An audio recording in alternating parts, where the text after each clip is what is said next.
If you're a normal NFL fan, you go into the season wanting your team to make the playoffs and hopefully win the Super Bowl. Well, unless you're a Jets fan and want to tank for Trevor Lawrence and somehow be bad at tanking too. Video on that coming soon, by the way. But every season there are teams that fail to live up to fan and or media expectations, like the 49ers last year or the 2019 Rams.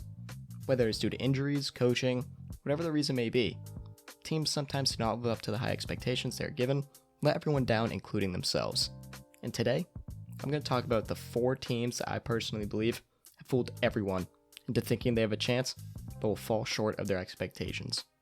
But before I get into today's video, make sure you guys hit the like button and subscribe to the channel, as all support is very much appreciated. Now, let's get right into it. The Dallas Cowboys are always a talking point when it comes to this. This is our year is something the fans of Dallas always say.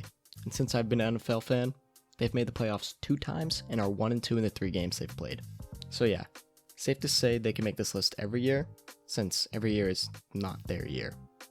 I see some people saying the Cowboys are clear playoff contenders. I don't think anyone's buying it. Their defense is still atrocious. Adding Micah Parsons in the first round is cool and all, but you're adding to a position you do not need to have more depth at. It's kind of funny that the Broncos and Panthers both took corners before the Cowboys, which ended up screwing them obviously, so they traded back. Even though they still got a corner and Calvin Joseph in the second round, it's projected to be a starter. It's going to be the same story as the first few games as last year. Dak will put up great numbers in garbage time. They will not be able to score as much as the other team because their defense allows 35 points a game. That's what happened in the first 4.5 weeks last season, prior to Dak's injury. The chances that this offense carries the team this year, which is very good to say the least, as Dak Prescott and the offensive line are now healthy, is still very low, because we all know that without any sort of defense, it's going to be a struggle to win any games, even in that division. To end this Cowboys talk, I have them making the playoffs and possibly winning the division, but being a wild card round exit at best. This next team's going to be a huge surprise for most people, and even myself, honestly. But I have the Los Angeles Rams. Now look, if you know me, I love Matthew Stafford. I think he's top 10 right now. But I don't think this team will make the Super Bowl or NFC Championship expectations that the fans and media have. Let me say this. I'm assuming Rodgers will end up back in Green Bay and playing, so any NFC predictions I have are based on that. So if Rodgers is moved, disregard this whole segment entirely on the Rams. The Bucs and Packers with Rodgers are both more experienced and are better than Matthew Stafford-led Rams. Although they made the Super Bowl a couple seasons ago, having a quarterback with no playoff wins to his name is not the best sign, no matter how big of a fan I am of Stafford. To say the Rams won't be good though is stupid.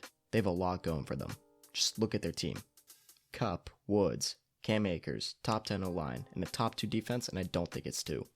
They definitely can make the Super Bowl, but I think the lack of playoff experience for Stafford will be huge, and the top 2 teams in the conference will be back in the NFC Championship again this season for a rematch. I do think the Rams could be the 1 seed, but I still don't think they will live up to the deep playoff run expectations they have, given the competition in the NFC. Regular season success means nothing when you have to play against either Aaron Rodgers or Tom Brady at some point in the playoffs, which a lot of teams and quarterbacks can't play better than. The Rams will succeed, but Super Bowl run? I don't think so, LA. I'm sorry. Moving negative 2 seconds down the road, we have the LA Chargers. There are a lot of issues with this team. Everybody thinks that Brandon Staley, head coach of the team and former defensive coordinator of the Rams, will improve this team. However, let's think about something. A huge reason the Rams defense was so good is due to their secondary depth last season. That depth at defensive back gave them the ability to run dime a lot, which shut down the pass very well. Chargers do not have that, as their only good corner is Chris Harris, who is aging and on the wrong side of 30. I don't even know if he's that good anymore. They also don't have an Aaron Donald, which is a big problem. The defense has 2 above average players, one being Derwin James, who has not been healthy in years, the other is Joey Bosa, who is great, but still not the Aaron Donald that Brandon Staley has worked with. So the defense is going to be a huge issue. There's also an alarming stat I found the other day researching for this video. That is that Justin Herbert was very good under pressure as compared to a clean pocket, which is not a great sign and could mean regression. I don't really believe that though. He's a star level quarterback, but it's just a weird stat I came across that's interesting, I guess. Could mean something, who knows. But the expectation for the Chargers is the playoffs. So let's look at the AFC. First, in their own division, they have the Broncos and Chiefs. Two good teams, but the Broncos have the exact opposite problem of LA. Great defense, bad to average quarterback play. So win the division's out of the question with the Chiefs above them. Then there is Buffalo, Tennessee, Baltimore, Cleveland, Indy, and maybe Pittsburgh, Miami, and New England are all most likely better teams than the Chargers. That's at least 6 better teams, so maybe the 7th seed, but I expect one of the other 3 teams to make it in. Let's go Patriots. I just do not see a world where the Chargers are a playoff lock, as some people are saying. It just isn't right. Yes, teams like the Patriots, Dolphins, and Steelers may have below average quarterback play. That is a lot better than a below average defense.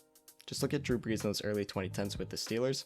Hall of Fame quarterback with no defense, 7-9 for like 3 seasons. Don't want to look up the exact number, I'm too lazy, don't judge me, it's late at night. While those 2 teams are good, or great on defense, that can carry them to a playoff spot, unlike the Chargers. They will have a 500 above record though, but I don't know if it'll be enough to push them into the playoffs.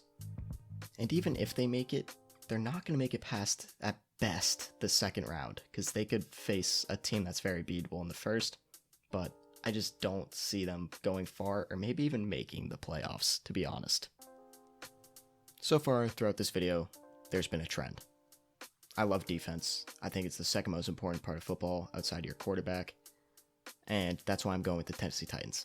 Yes, I know, they have Julio Jones, I get it, but who do they have on defense?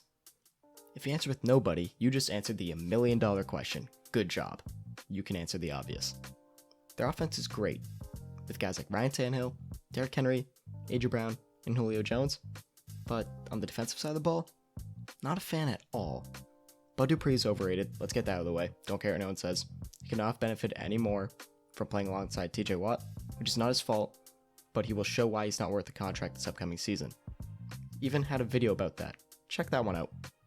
Being an offense that puts up 28 points per game is cool and all, but when you're going to allow 30 as a defense, it's an issue. There's an acute amount of good players on that defense. Hey, great vocabulary right there. Don't even know if it made sense, but I'm sticking with it. Kevin Byard is the only above average player on this defense. And he's very good, don't get me wrong, but one great safety is not enough to boast a top 10 defense, which is something almost every recent Super Bowl winner has had. I don't think the Titans can possibly live up to the deep playoff run expectations they now have, given the fact that the pass rush is abysmal, with just Bud Dupree or Harold Landry being your top pass rusher. That will not cut it. However, one thing you say is good for them is the dynamic offense they have, obviously. Defenses can no longer stack the box every play to stop Derrick Henry because the top 2 receiver in the league will just go deep on you or get some yards after the catch. And his partner in crime, A.J. Brown, is one of the best yards after catch guys in the league, so scoring will not be an issue. Just the points against. As I've said, I've been beating a dead horse here, but the Titans defense is just going to play like a dead horse too. Good luck with that. The secondary is too much of a problem on this team outside of Byard, and maybe Janoris Jenkins. I genuinely don't know if he's still good. I don't even know what team he was on last year, I just forget. He's just a forgettable player. I remember him on the Giants, but that's it. The pass rush is not great enough to make up for the secondary, so I do not think Titans physically can go far in the playoffs. I don't even think they'll win the division. Hashtag Carson Wentz comeback season. Let's put some money on that. To wrap up the Titans, I'm just hammering home with insults on the defense. I see another divisional round exit at best, but I don't think the team is capable of doing so, just due to the sheer amount of competition now in the AFC, and a clear division winner that is not them in the AFC South. There is now too much offensive firepower in the AFC for them to make it deep into the postseason. I'm sorry, Tennessee fans, but this is just how I feel. Well, there it is. The 4 teams that I think will be frauds this upcoming season. When I say frauds, I don't mean they'll all be terrible, I just don't think they'll live up to their expectations. Except for the Cowboys, I genuinely do not think they're a good team. Some honorable mentions are the Vikings, Patriots, and Saints, but I think the expectations on those teams are not as high as some people may think or the teams included in this video. Plus, they may live up to the hype, so I cannot find it in me to include them in this video. The 4 teams I listed I personally believe just will not be able to live up to the potentially unruly expectations placed on them by fans and the media, whether it is due to competition or their roster. I just don't think it's possible. And with all that being said, that is it from me, guys. Thank you for tuning in to Fanatic Sports. If you made it this far into the video, come on now, you're already so far, just give it a like, and subscribe to the channel. It only takes about 1.532 seconds. Also, follow me on Instagram at FanaticSports25, and on Twitter at FanaticSports. But before I go, What team or teams do you think will be frauds or just not live up to their expectations this season? Comment that team and why down below.